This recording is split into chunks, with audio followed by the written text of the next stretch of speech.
everyone, and welcome to the Transformative Play Initiative's Traditional LARP Design Basics. So we're going to be talking a little bit today about live action role-playing games and the way that they evolved in certain traditions, or traditions meaning scenes, where particular design aspects kind of get passed down and become codified. And this is a little bit daunting to try to explain because there's so much out there, but we're gonna look at a few examples. So what is a role-playing game is the first thing we'll talk about today. We'll talk about the emergence of LARP. We will talk about Buffer Larp, including some examples. We'll look at mechanics in the LARP Alliance. We'll look at mechanics in Amtgard, and we'll look at some variations in certain traditional LARP communities. We're going to look at mechanics in Cthulhu Live, and then we're going to switch to talk about interactive literature, which is a different type of LARP. And then we're going to talk a little bit about game design in interactive literature, and then we'll have some takeaways. So this is just briefly touching into some of these communities and the basics of their game design. So what is a role-playing game?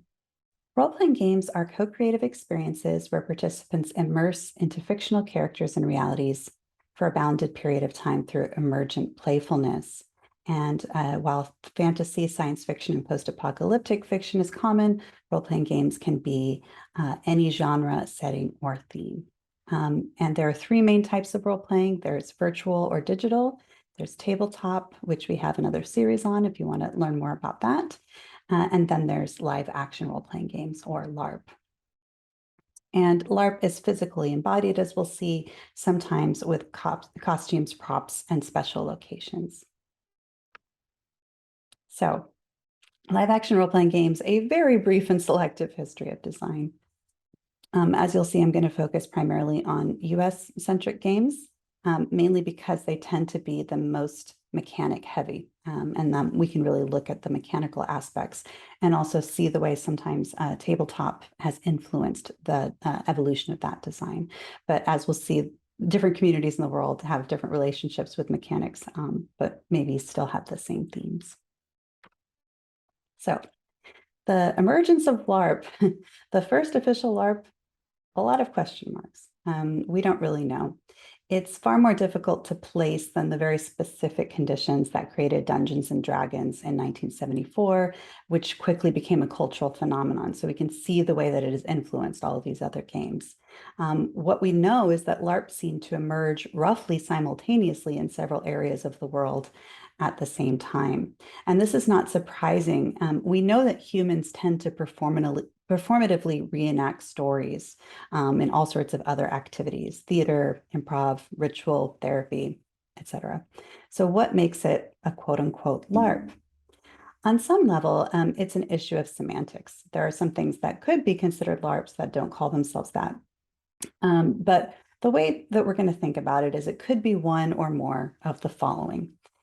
Do many of the participants call it a LARP or something similar, like LRP or live or role-playing game? Do the creators think they are designing a game? Is the activity performed in leisure time? Did the activity emerge from trends in geek subcultures? Is there a community surrounding the activity with their own in-group jargon, practices, and traditions that get passed down over time? So just a caveat that LARPs are very hard to define or label. Every time we try to do so, oftentimes there are things that evade definition, or things that look like LARP that maybe some people wouldn't call LARP. But for some great attempts at overviews of the history of LARP, take a look at Eirik Fatland's History of LARP videos on YouTube and Lizzie Stark's Leaving Mundania. So traditional LARP. What we call quote-unquote traditional depends on a player's context and experience. Some people may have played an experimental LARP, and that becomes their idea of what LARP is. So, this is all context dependent. And one person's tradition may look very experimental to another. And some people who are trying things out as an experiment may be doing so within a fairly narrow design tradition. So, these terms can be applied to many things, but for our purposes, a traditional LARP includes some or all of the following. It can emerge as a live action version of traditional tabletop games such as Dungeons and Dragons, World of Darkness, and Call of Cthulhu, and we'll be looking at examples like that. It features a fantastical genre setting of some sort. This could be fantasy, science fiction, or post-apocalyptic fiction. It may feature campaign-style play, including long-running games with consistent characters, or it may create a new setting but rely heavily on traditional formats of play. So there are games that are made that come out of a new genre. They're trying to do something totally new, but really the game design looks very similar to previous traditions. It usually has some way to represent or enact physical combat, and there are usually win-lose conditions. So similar to the way we talked about in traditional tabletop. It has mechanics that players should learn and that they should represent accurately. And these mechanics often limit player agency in order to preserve order and fairness. It features rule books and setting lore, and sometimes these are quite extensive. We talked about this with traditional role-playing games where there are, maybe dozens of rule books. There's often a very, very lengthy rule book, at least one that goes with the LARP for these games. Sometimes there's multiple versions where the LARP rules will change over time. It imposes secrecy of character, motivations, and plot. So possessing knowledge outside of what a character discovers, even if you heard it off game, they have to have discovered it through play, or it may be considered what is called metagaming. Now, this is an interesting term because in the Nordic LARP community, we have a term called steering, which is sort of positive metagaming, meaning we steer all the time in some level. We are always operating on off-game information. There's no way not to. But the idea here, going back to this idea of fairness, is that people should not be cheating in some way. And so that's called metagaming. And these LARPs often require some sort of officiation by an organizer, kind of similar to a referee. We'll say, what actually happened if there's a dispute. And it often requires storytelling by an organizer to reveal plot as it unfolds and guide players through adventures. And some of these traditional LARPs will have a whole plot team and will have NPCs, non-player characters that are delivering story to the players at various times throughout the day. Okay, so we're going to talk about Buffer Larp. It's not always called that. It's Field LARP in Russia, Sport LARP in the US, Fest LARP or Fest LRP in the UK. And of course, these things may or may not have a lot of fighting in them, but we're going to specifically be interested in games that engage in actual physical combat with weapons, often made out of foam, which are called boffers. There's an emphasis on moving around in the space, so there's full embodiment with these boffers. Now, some versions will use rattan weapons or live steel, but that's considered fairly dangerous and painful. Some versions will use airsoft and Nerf and other types of non-lethal guns instead of foam swords. And some versions will use full contact combat, meaning that you hit as hard as you hit, and sometimes hitting hard is part of the winning, right? Whereas others will use what's called a lightest touch system, meaning that you're not supposed to just go full force, but just kind of, if you hit a person once, they need to consider it hit, even with the lightest touch. Sometimes they have adventures and quests that are played in the woods or in some sort of open field. So this is usually an outdoor activity, although it may be on a campsite where there are also in-game places that are inside. There are usually puzzles and problem solving and strategy. There are factions of characters that have collective goals. And it's often played in a series of LARPs or in a long-term campaign. So you're expected to kind of play the same character over time. You'll have individual characters that have specific abilities and also specific limitations. They may or may not have numerical stats, statistics, and other representational rules. Some games use an honor system where, you just decide, you let people know when you've been hit and you decide when you die based on what you feel in terms of the hits. Or it may be that you have to take a certain number of hits and then you die or you fall down or whatever the condition is. But then there's other games where you die when it feels narratively appropriate, which is, I think, quite interesting because that's more of a consent-based approach. These games may or may not have an emphasis on role-playing the characters, which deep immersion into the narrative, deep immersion into the character, and deep immersion into the story. So, a LARP may have a very immersive environment where there's a lot of realism physically, but that doesn't necessarily mean that the people are role-playing heavily and that there's an ongoing story that's very intense. Some games are very light, and we call those sport LARPs, and we'll get into that in a second. These games may or may not have an emphasis on other physical skills like crafting and performance. So again, sport LARPs tend to focus very strongly on combat, but there may also be crafting and performance going on the side. And there may be an entire village that gets created where everybody has different kinds of skills, and combat is just one of them. There may or may not be leveling mechanics where you can, gain skills over time, either through mechanical means or through actually performing actions for the community, which can actually earn you some sort of status. And there may also be resurrection mechanics. So if your character can die, there may be a way to bring them back. And we'll talk a little bit about that in a second. The settings are usually based on an extraordinary genre, as we talked about before. So fantasy, horror, science fiction, post-apoc, that sort of thing. And they're often inspired by an existing IP, even if they are rebranded. Because as we know, especially in the US, there could be a lot of copyright issues with using a specific brand. Although some of the games that we're going to talk about have the official sanction of that brand. So here's just a few examples. There's Dagger here and Amtgard in the US. These are fantasy sport LARPs, which focus almost exclusively on combat. They only have a light characterization, meaning they may take on a different name or a role in the realm or kingdom, but the role playing is optional. Meaning that they're in the instructions, it literally says, if people are not into role playing, don't force it on them. Go role play with people who want to role play.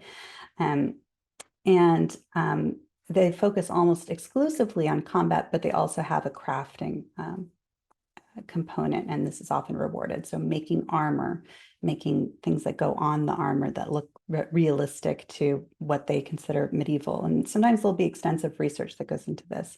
But I would say that Amtgard is, because it's optional, there's often very light costuming because the focus is on performance of being able to hit with the boffer weapons.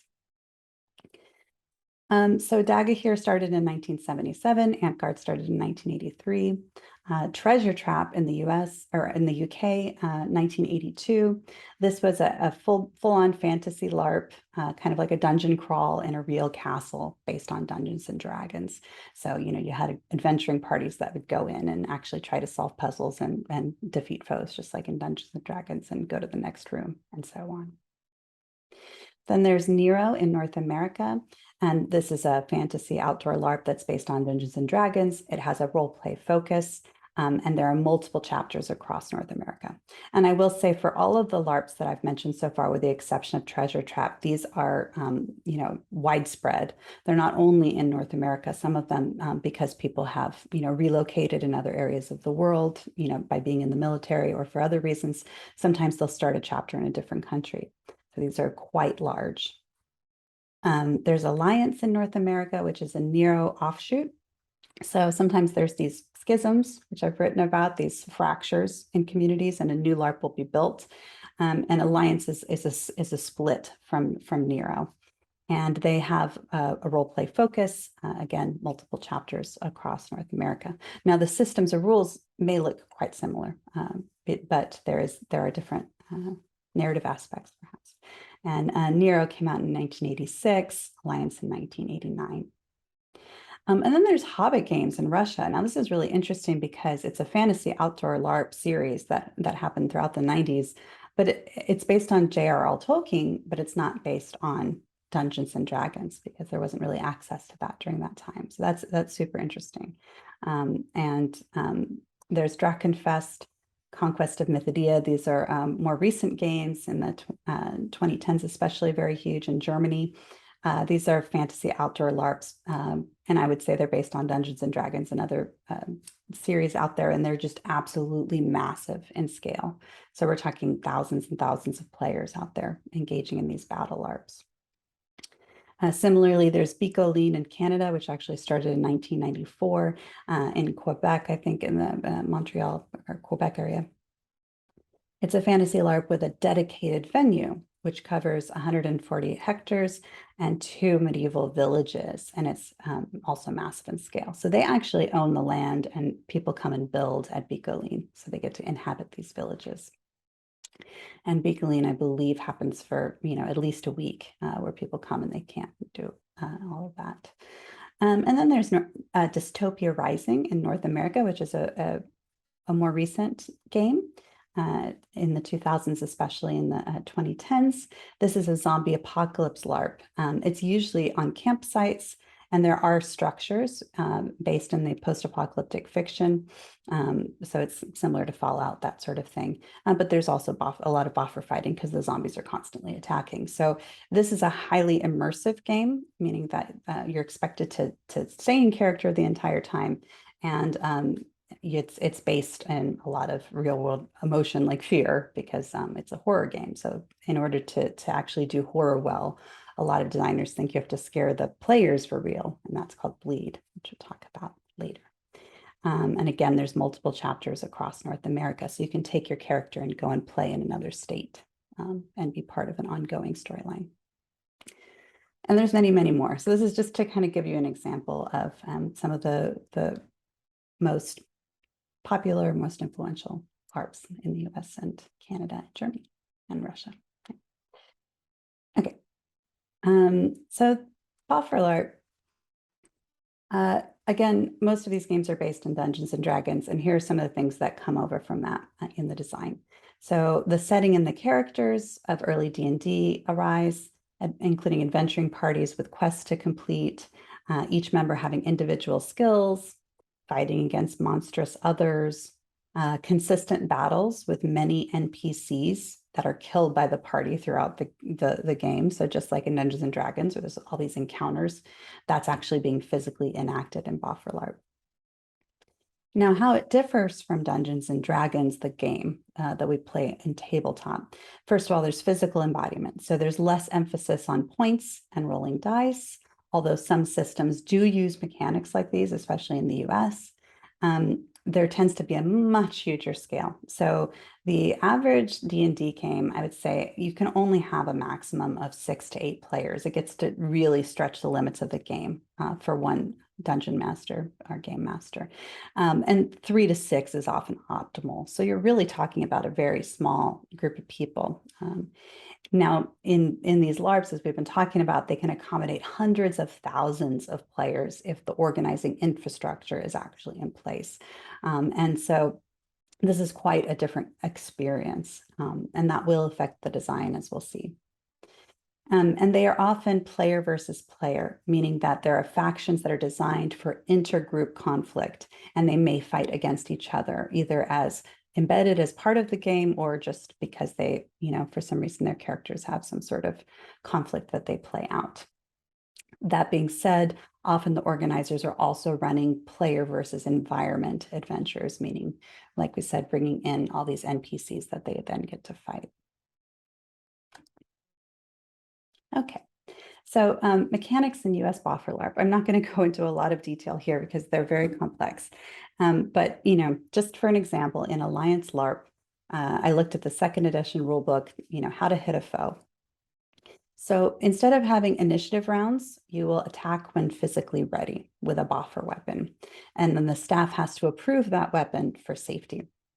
So, sometimes we'll look at these weapons like you can see one here, and they don't really look like swords. The reason for that is because they want them to be padded as much as possible so that they don't actually physically harm somebody accidentally.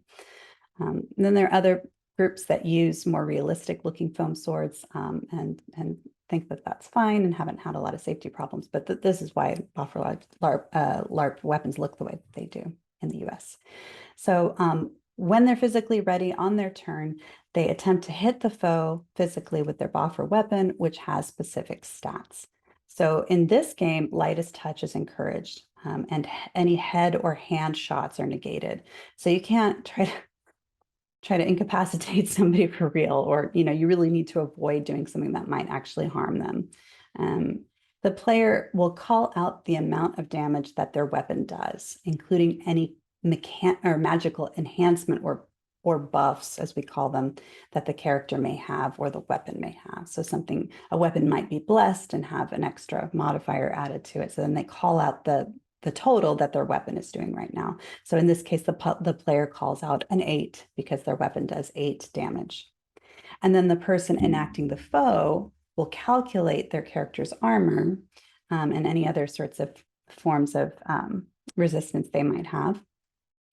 And if the weapon is stronger, they will deduct the points of damage that the weapon deals from their overall body points. So this is similar to hit points in Dungeons and Dragons.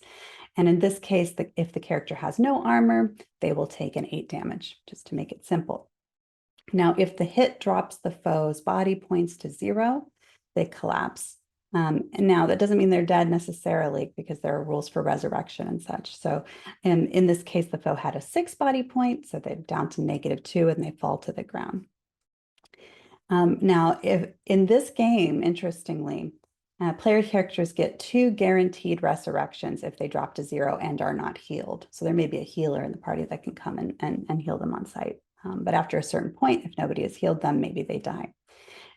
However, after that 3rd resurrection, if they die again, they draw from something called the bag of chance. And there are 3 possible fates that they can have here. They can permanently die. They can die but get half of the experience that they've already gained into a new character, or they can have 1 more life. So there is a consequence for dying in these games. If you're only, you could completely lose everything, or you could, only get half of the experience that you gained into the new character. And so a lot of people understandably want to keep their characters alive, especially if they play them over long periods of time and become very attached to them. And then we're going to talk about Amtgard Larp, and this is from the newest version, casting lightning bolt on a foe. Some of you have seen the infamous lightning bolt video, which was not actually Amtgard, but is similar to Amtgard. So the player will throw, again, when physically ready, a spell packet. And these are usually pieces of cloth that are filled with birdseed that the staff has approved for safety, again. So that needs to be really important. And here's some examples on the side of what those would look like. In this case, it would be a yellow spell packet. So on their turn, when they can, they will attempt to throw this yellow spell packet at the target. Head or neck shots are negated. So in this particular case, you want to avoid the head and the neck. The player calls out this intonation. So this is how they communicate to someone else that they're casting the spell. The flame of storms is mine to evoke. And they have to say it 3 times, because often it can be very loud and everybody's calling out all of their damage and things like that. And so this is a long phrase that they have to say 3 times, and that way somebody will know that a lightning bolt is being thrown at them. And this action costs 1 magic point, and they have a certain number of those. So the character, let's say, specifically hits the arm of the foe, and it causes what's called an engulfing stopped effect, which means that they are unable to move their feet for the next 60 seconds.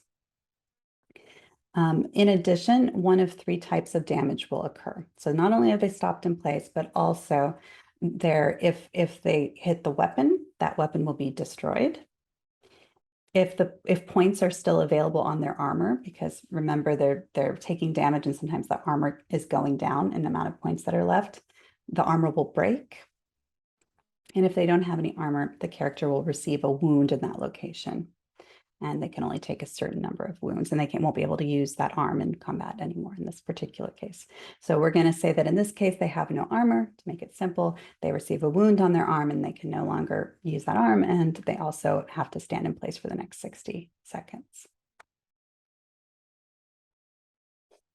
So there's a lot of variations. Your mileage will vary, meaning that some boffer LARPs are more combat heavy than others. Sometimes there's a strong emphasis on artistic expression, such as crafting and performance. Sometimes there will be a reenactment of very realistic or fantastical historical events. There may be cultural activities and rituals that are related to realistic or fantastical societies. So sometimes there's whole societies that are being built in these games. And often there may be political play with social hierarchies. And those may be in-game and or off-game, depending on how much fiction is involved. So Amtgard, for example, has social hierarchies and there is political play to a degree, but it's sort of the player and the character at the same time. So it's a little bit less of an immersion into story in that way. So some Buffer Larp events only last a few hours, like training practices, for example. Others last from a weekend to a whole week. So sometimes there'll be these battle LARPs that last a whole week. And some US Buffer LARPs like to expect immersive role play, like we talked about, where somebody is expected to stay in character the majority of the event. Dystopia Rising is an example of this. Others advise you to only role play with the players that are interested in it, like Amtgard. And some US Buffer LARPs simply require spending an experience to learn a skill, and others require role-playing out the mentorship process. And this is quite interesting because there's actually a mechanic that's associated with learning the skill, but you have to role play for 30 minutes, for example, in order to actually learn it, which I think is interesting. Additionally, other Buffer LARPs around the world have no combat rules or very few, and they might find large rule books very strange. However, they may have large books of lore and other setting information that might be more common. And some LARPs require a large commitment from the organizers and the players to provide plot and encounters for the players. And we'll talk a little bit about this in the second video on experimental LARP design, because this has been termed brute force design by Eric Vatland and by Marcus Montala. So the idea here is there's lots of plot. There's a lot of things happening, either generated from the organizers or the players. And other games really just rely on the players to create that content. So we call this player-generated plot. And there are different types of play that may emerge naturally within LARPs with a sandbox style design. So even if a LARP is ostensibly a Buffer Larp, if it's designed as a sandbox where there's lots of different things that players can do, players will create their own fun and often will play to their own interests. So there's sometimes these little microcosms within these games that are just fascinating, little societies that have been built that have their own customs and their own type of role play even within these little camps. And play may look very different within the same LARP from group to group in this case. Okay, so let's transition to talking about traditional theater style LARP. This is sometimes called Parlor Larp, UK freeform, interactive literature. This term freeform gets very confusing because it means something different in the UK than it does in the US and in the Nordic countries, for example. But UK freeform tends to refer to theater style LARP in this case. So in traditional theater style LARP, social play may be more pronounced, and this includes politics and romance. Representational combat is used as opposed to physically embodied. So there's probably not going to be a lot of actual boffer fighting, for example. It might be that there's some sort of representation, like you open a note and it says you've been poisoned or something like that. Or maybe there are actually mechanics where it says I try to poison you, and then there's some sort of resolution that happens, probably officiated. So it may include mechanics, it may include descriptions of what happens more akin to tabletop. So you may actually have a storyteller that's guiding you through. Then you see this thing and you have to interact with it in this particular way. And you know, what do you do on your turn? Kind of similar to a tabletop game. But other games don't have that at all. So again, your mileage may vary. It's usually mostly indoor locations as opposed to outdoor play. So you can rent a space and use it for the duration of that LARP. So for example, playing a Cthulhu LARP in a hotel conference room or a classroom, sometimes with a little scene dressing to suggest the setting. Playing vampire in a bar pervasively among non-players. So this because vampire specifically in World of Darkness focus on the masquerade, trying to hide your supernatural abilities from the public, because they might put you in danger. Some people play out in public without necessarily letting other people know that they're playing outside of their group. It could be playing a Regency era historical ball in a rented ballroom in a castle or a manor house. So Parlor LARPs can range in terms of the setting. Often there are elaborate storylines, sometimes with historical content or themes, and they generally include costuming and props to varying degrees. So some vampire LARPs might be quite light on costuming and props, especially those in modern era, because people can wear whatever they would normally wear to, preserve the masquerade, quote unquote. And if you're in a Regency era LARP, then there might be an expectation to have a very accurate costume to help bring everybody into the fiction. So some examples, White Wolf LARPs have mentioned, Intercon interactive fiction, which we'll talk about in a second in the US, and then Czech chamber LARPs. So Cthulhu Live, Chaosium. There are several Cthulhu sets of rules out there. This is the official ones that were published in 1997 by Chaosium. So we talked about how in Cthulhu, there's this strong emphasis on losing one's sanity and how the psychoanalysis skill will allow you to actually help people regain sanity. So in this case, we'll use an example of temporarily curing insanity. So character 1, Jade, has just seen too many horrific things. Their sanity points have run very, very low. The keeper, as it's called, which means the game master in Cthulhu, tells them, "You've panicked, flee the room immediately." So they have an effect on them, essentially, that affects their role play and doesn't allow them to engage with that scene. Character 2, Opal, attempts to use their psychoanalysis skill to assist. So luckily, Opal has a POW score. I remember we talked in the other video about one's POW, which is their mental fortitude, that's high enough to help the other person, retain their sanity in some situations.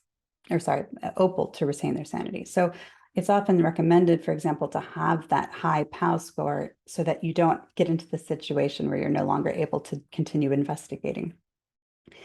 The keeper will designate that this situation has a difficulty. In this case, we'll call it a routine difficulty. And Opal will spend 10 minutes of role play attempting to bring Jade back to a state of rationality. In this case, Opal is successful and Jade is functional until the end of the adventure, but will likely need treatment in the future to avoid quote unquote madness. And the two characters survive to the end of the adventure. Again, not always a given in Cthulhu. And the keeper decides to give both characters 5 sanity points back. This is optional. However, they are warned that sanity is often a downward spiral, so additional loss is likely in the future game sessions. And again, with Cthulhu, death and insanity is sort of what you should expect your character will eventually fall into. And as I've mentioned before, sanity can be role-played in ways that are more and less accurate. And sometimes people can, be upset by the way that people role-play out, quote unquote, insanity. It's just a small caveat there. What I found interesting is the book also mentions, if the situation permits, however, most players will opt to make a 10-minute time jump and get on with the game. So the role play might just be cumbersome for them and they just want to keep doing their investigating. So they do a time jump instead. So apparently that is allowed by the rules. So let's talk a little bit about Vampire LARP. And I would say, in addition to Buffer Larp, again, since World of Darkness is one of the most popular role-playing games of all time, the series, Mind's Eye Theater, which is the LARP version of these games, became extremely popular as well and still remains to this day extremely popular with groups around the world in a shared storyline in different chapters that are connecting. So the mechanics are actually a little bit similar, but they have to sort of think through, similar with Cthulhu, how would this look if it was being physically embodied? And so there are turns in Vampire for sure, where you have to have initiative. So, and what happens with initiative in Vampire Larp is everybody freezes and each person takes initiative on their turn. And so no play can actually happen while people are in the middle of a certain zone of proximity, because otherwise the timeline will get shifted. And again, this is to preserve fairness and make sure things happen in the right sequence of events. So on their turn, someone wants to entrance someone to feel devoted to them and want to please them via the use of presence, which is a supernatural discipline. We talked about this in the tabletop video. So character 1, Opal, has an appearance of 3 and a leadership of 4. So similar stat system in Mind's Eye Theater, at least the 2014 version, just a little bit different than the early ones. Where you have, up to 5 dots in any one of these skills, in this case, appearance of 3 and a leadership of 4. And so you'll add those 2 scores together for a total attack test pool of 7. The player has to spend 1 blood point to use a discipline, in this case, to use their presence power, and they only have a limited number of those blood points. Character 2, Jade, her opposing defense test pool is their charisma plus their current willpower. So it's a little bit different here. It can be any social trait, actually, but we chose charisma since we're going to say that Jade's charisma is higher than any of their other social stats. So their charisma is a 3, their willpower is a 3, so they have a pool of 6. The target can spend willpower points to resist the attempt if desired, and if those willpower points are available. In this case, they choose not to do so because their willpower is already down to a 3, and it's the current willpower. So the less that they have, the less that they can actually defend against later. So maybe they have to decide, okay, I'm going to allow this entrancement to happen because it might be more important for that willpower to be saved for later. Then this is different. There's no dice usually in Vampire Larp. Sometimes there might be cards, but often they're like playing cards, but often it's rock, paper, scissors. So the 2 players engage in rock, paper, scissors, and in this case, they both throw scissors, which means it's a tie. They then compare their pools, and Opal's pool is higher. So remember, it's a 7 versus a 6. Again, Jade can choose to spend a willpower to test again. She chooses not to do so. And Jade will not now try to please Opal and avoid harming them during this play session. Now, there are a lot of other, stipulations around this because entrancement can't be a situation where somebody loses complete control of their character and they'll do something to put themselves in harm. So this is just the bare minimum. If you go to read the description, there's actually a lot more, caveats around that. So that is just one example from Vampire Larp. If you can imagine the entire group having to pause and multiple celerity rounds, which are, a person may have multiple rounds for each turn and multiple movements, and, it becomes very, very complex very quickly. On the other end of the spectrum are interactive literature LARPs. And this is a tradition called Intercon. They're usually one-shot games that are designed to be played in one day, but not always. I say Intercon just because that's the convention where they are most often played, but they can be played in other places in the US as well. It's attributed to what initially was called Silicon and evolved into Intercon, which have been around since 1986. So this is quite an old tradition.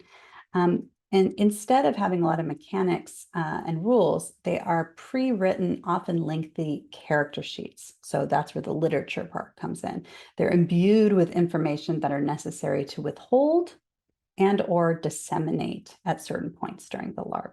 So you are the custodian of this fiction and you have to faithfully portray it in order to do your part in the LARP. And part of this is secrets, which we'll get into. There are also blue sheets. So you'll receive your personal character sheet, which may be several pages. And then there's a blue sheet, which has additional information about the setting that everyone should know. So everybody will get that same information. It often gives very specific instructions for character relationships, which players are expected to recreate and play. So for the game to function, people need to play their part correctly, and they need to interact with the people that they've been assigned to interact with, at least in certain ways. It can range in genre and theme. It can range from fantastical and absurd to very serious and socially realistic. But there is often an emphasis on what is called secrets and powers. Now, this is a term that was originated in sort of the story games community, but was, adopted as a badge of pride by some of the Intercon members, including Nat Boudin, who has written extensively about this. So information will be given to only certain characters, which becomes a form of currency in the LARP. And this is that secrecy part.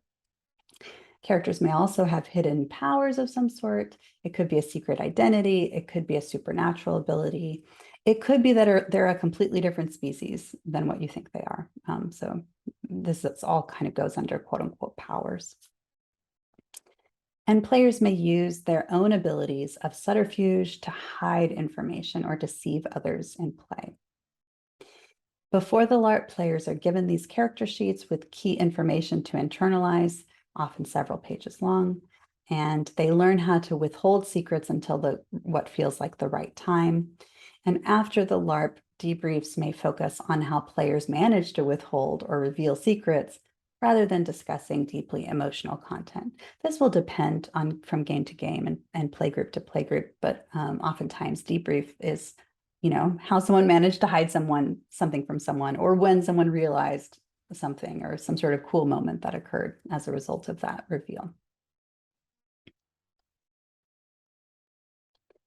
Interactive fiction can also describe games within several other Parlor Larp communities, so not just the Intercon community. For example, murder mystery LARPs fall into this category, and there's a lot of people that play murder mystery games without calling it LARPs. They're been very popular for many decades, and they could definitely be considered secrets and powers. Many Nordic LARPs will also fall into this category, including Finnish LARPs.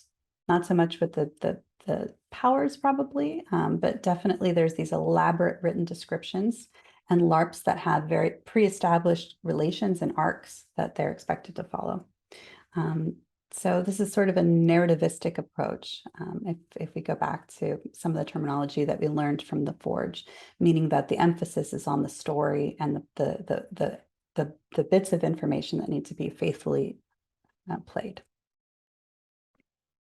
And notably, these traditions evolved completely outside of each other. So they're not necessarily influencing each other. Secrets and powers has also been used to describe vampire LARPs. Of course, vampire LARPs have a lot more mechanics. However, in White Wolf, players tend to create their own characters and their own backstories with a certain mechanical template, that character sheet that we looked at in the tabletop version of this video, rather than playing out a pre-established set of dynamics. And vampire tends to be chronicle play rather than one-shots, whereas these interactive literature LARPs tend to be one-shots. Although, because of the secrets and powers element of it, people might replay a certain LARP in order to get a different character and have a different view of the LARP design. They're very, very complex, and the people that are fans of this genre get very interested in the design itself. So I won't go into too much about the game design in interactive literature. Like I said, for the most part, it's going to be long character sheets and maybe some goals and things that you're supposed to do during the game. This is an example of a description. This is a public-facing description. So this is what it will look like to the outside when you decide to sign up for this LARP. This is Welcome to Scarebridge University, designed by Alleged Entertainment. And the description of the LARP, it is literally on the Alleged Entertainment website as a Secrets and Powers LARP. And this description would be public information that's available to all players on sign up. This LARP was written in 2003.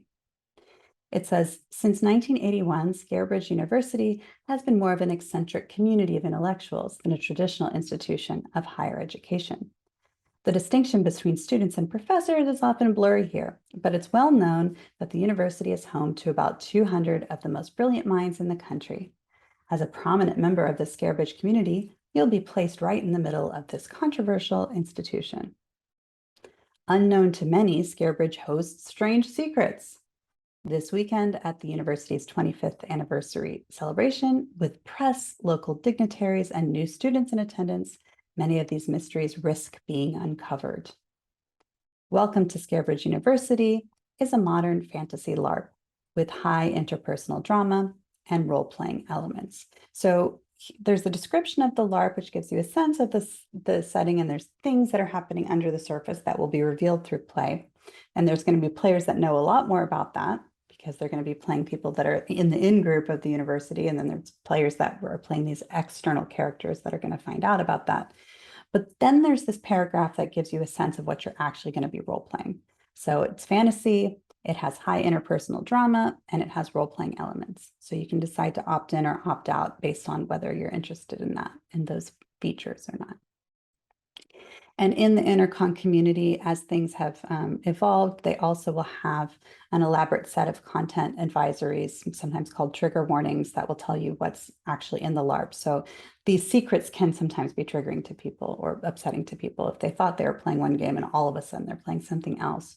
Or there's hidden content that, triggers their trauma in some important ways. So there are ways that this community has evolved in terms of signposting the way that they advertise these games.